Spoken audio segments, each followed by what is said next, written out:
Você provavelmente já ouviu falar em Cleópatra, mas você sabe quem foi ela? Então acompanhe diretamente de Alexandria, no Egito.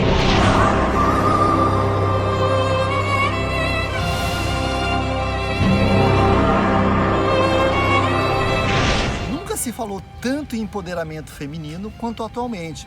E de fato, cada vez mais as mulheres conquistam espaços na sociedade e no mercado de trabalho. Apesar disso, as mulheres ainda são minoria na diretoria de empresas ou na presidência de países.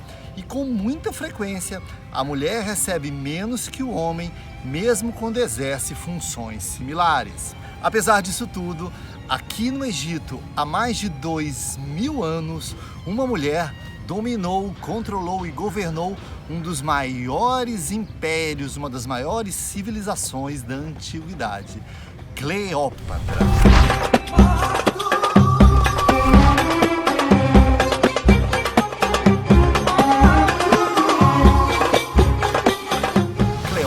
A partir dos 18 anos de idade, comandou o Egito por mais de 20 anos. Cleópatra era uma mulher ambiciosa, inteligente, culta e muito à frente de seu tempo. Visitando aqui o Egito, eu fiquei um pouco surpreso porque eu vi que as pessoas não falam tanto nela quanto eu imaginaria que elas falassem. Isso talvez tenha 3 razões. A primeira coisa é que a Cleópatra, apesar de ter nascido aqui em Alexandria, no Egito, ela não tinha sangue egípcio. Ela era de uma linhagem grega, ptolomaica, né? Então ela não era de sangue egípcio.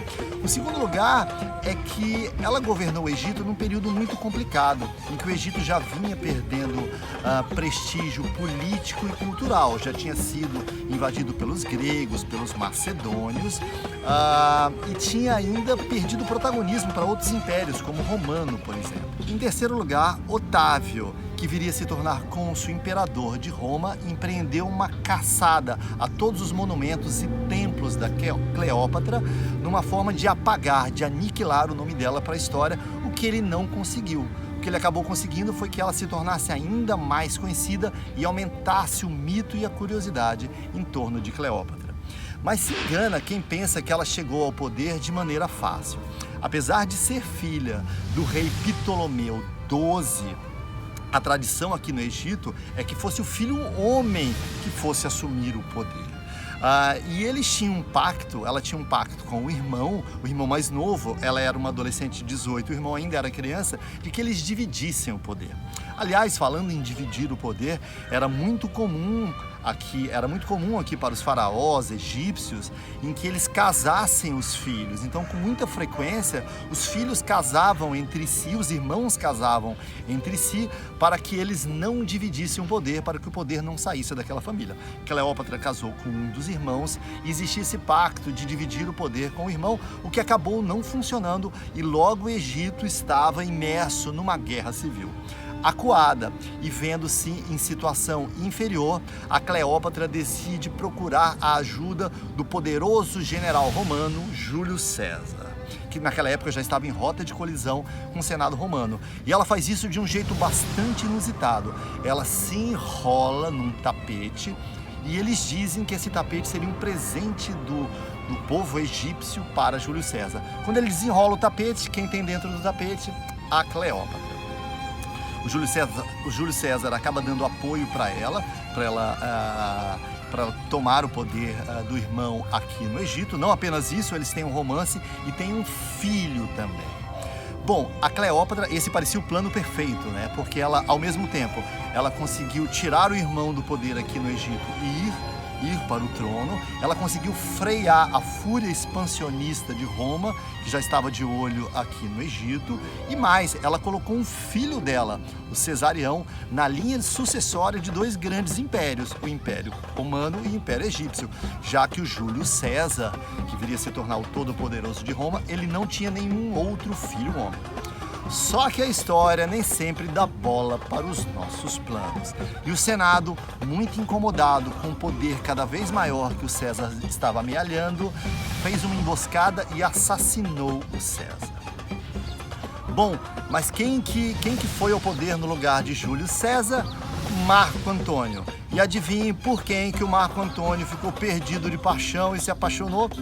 Sim, por ela mesma, Cleópatra. O Marco Antônio ficou tão doido e tão enfeitiçado por ela que ele se mudou de Malicuia para o Egito, abandonou Roma, do qual ele era o Todo-Poderoso, e se mandou de Malicuia para o Egito. Foi um bafafá danado, porque Roma naquela época tinha mais fofoca que o Facebook. O que aconteceu foi que o romano Otávio, sobrinho do Júlio César e adversário político de Marco Antônio, com a ausência do Marco Antônio de Roma, resolveu invadir o Egito com a missão de capturar a Cleópatra e levá-la algemada num desfile em praça pública em Roma, como se fosse um troféu de guerra. Percebendo a derrota iminente, Marco Antônio se suicida. Cleópatra, apaixonada também, se suicida também, muito provavelmente tomando veneno, embora essa cena tenha sido imortalizada pelo cinema como uma picada de uma serpente venenosa.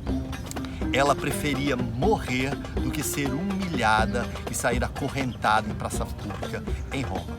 E o amor, às vezes, pode ser mais perigoso do que a guerra.